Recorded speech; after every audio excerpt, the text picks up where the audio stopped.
मराठवाड्यात झालेल्या मुसळधार पावसामुळे शेतकऱ्यांचं अतोनात नुकसान झालंय आणि या मुसळधार पावसामुळे शेतकऱ्यांची पिकं खरडून गेली आहेत, पाण्याखाली गेली आहेत।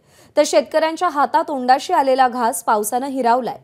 याच मराठवाड्याला आज आमदार आदित्य ठाकरेंनी भेट दिली। अंबडगाव इथं अतिवृष्टीनं नुकसान झालेल्या पिकांची पाहणी आदित्य ठाकरेंनी केली। यावेळी शेतकऱ्यांच्या बांधावर जाऊन आदित्य ठाकरेंनी शेतकऱ्यांशी संवाद साधला आणि शेतकऱ्यांना तातडीनं नुकसान भरपाई द्यावी अशी मागणीही आदित्य ठाकरे यांनी केली आहे। विजिट म्हणजे आपण पाहतो पहिली 2 शेतात आम्ही उतरलो, बांधावर आलेलो आहोत आणि खरोखर वाईट परिस्थिती आहे।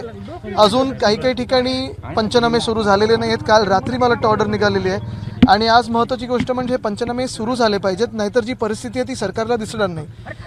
नाहीतरी सरकारचं डोळे बंद आहेत, कान बंद आहे, लोकांचं काही ऐकत नाही, काही पाहत नाहीये। पण काही प्रॅक्टिकल पण ज्या गोष्टी, जसं इथे आता पुलाचा विषय, इथे जे पाणी साचतं हे गेले 7 वर्षाचं साचतंय, तर आम्ही कलेक्टर महोदयांशी पण बोलणार आहोत। पण काही तातडीने यांना मदत झाली पाहिजे, ती अपेक्षित आहे। एबीपी माझा, उघडा डोळे बघा नीट।